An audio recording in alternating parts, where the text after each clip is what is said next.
Good afternoon बच्चों।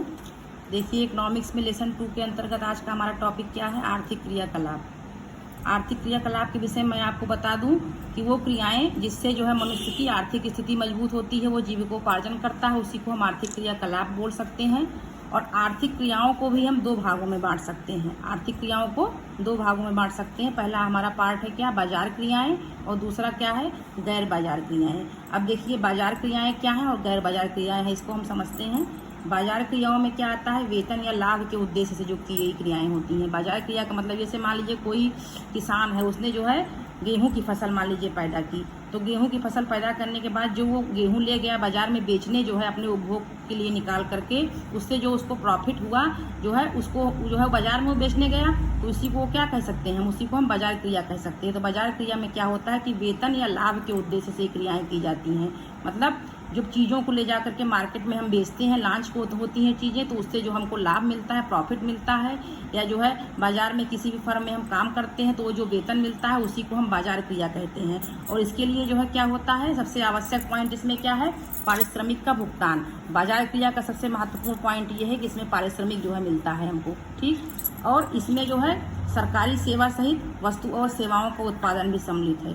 बाजार क्रिया के अंतर्गत सरकारी सेवा भी आती है। जैसे मान लीजिए कि हम कोई कंपटीशन कोई बीट करता है, किसी फर्म में जाता है, जॉब करता है, किसी भी चीज़ में जो है आगे बढ़ता है, किसी मिल में काम करता है, कोई सरकारी संस्था में जाता है, तो जो भी वस्तुएं और सेवाओं का जो उत्पादन होता है वो भी जो है बाजार क्रिया के अंतर्गत आता है, क्योंकि वहाँ भी उसको पारिश्रमिक का भुगतान किया जाता है। तो कहने का मतलब ये है कि बाजार क्रिया में पारिश्रमिक का भुगतान एक आवश्यक अंग है।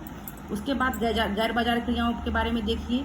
गैर बाजार क्रियाओं से अभिप्राय है कि स्व उपभोग के लिए उत्पादन, मतलब उत्पादन तो हो रहा है लेकिन वो जो है क्या हो रहा है कि अपने केवल अपना ही उपभोग हो रहा है, उसको बाजार तक जाने की जो है नौबत नहीं आ रही, तो वो आपकी होती है गैर बाजार क्रिया। उसमें कोई वेतन या पारिश्रमिक नहीं मिलता है, केवल अपना काम चल जाता है। जैसे छोटे मोटे स्तर पर खेती करना या जो है डेयरी का कुछ काम कर लेना, ये सारी चीज़ें। अब देखिए इनमें प्राथमिक उत्पादों का उपभोग और प्रसंस्करण तथा अचल संपत्तियों का स्वलेखा उत्पादन आता है। गैर बाजार क्रियाओं में क्या आता है? प्राथमिक उत्पादों का, जो प्राथमिक उत्पाद हैं उनका उपभोग आता है, और प्रसंस्करण और अचल संपत्तियों का मतलब ये होता है जैसे लैंड प्रॉपर्टी, जिसको हम खरीद सकते हैं और जो है वो हमारी अचल संपत्ति है, तो उसका भी स्वलेखा जो है इसके अंतर्गत आता है। किसमें? गैर बाजार क्रिया में आता है। अब अंतर के अंतर्गत हम देख लेते हैं 2 पॉइंट्स में कि क्या इसमें मेन अंतर है। देखिए पहला हमारा बाजार क्रिया है, फिर दूसरा हमारा है गैर बाजार क्रिया।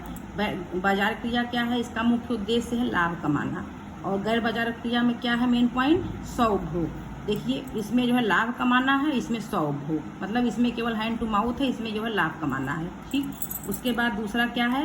वेतन या लाभ के लिए पारिश्रमिक का भुगतान। इसमें वेतन या लाभ के लिए पारिश्रमिक का भुगतान किया जाता है, किसमें? बाजार क्रियाओं में।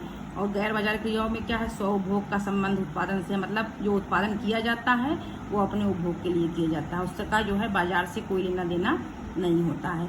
तो ये आर्थिक क्रियाकलापों के विषय मैंने आपको समझाया। आप लोग इस टॉपिक को देखेंगे और फिर अभी जो है आप लोग इसको नोट्स को भी जो है कॉपी में लिख लेंगे, और अपने शब्दों में आप सभी लोग बाजार क्रिया और गैर बाजार क्रिया के अंतर के विषय में सही बच्चे लिखेंगे। आज के लिए इतना ही, धन्यवाद।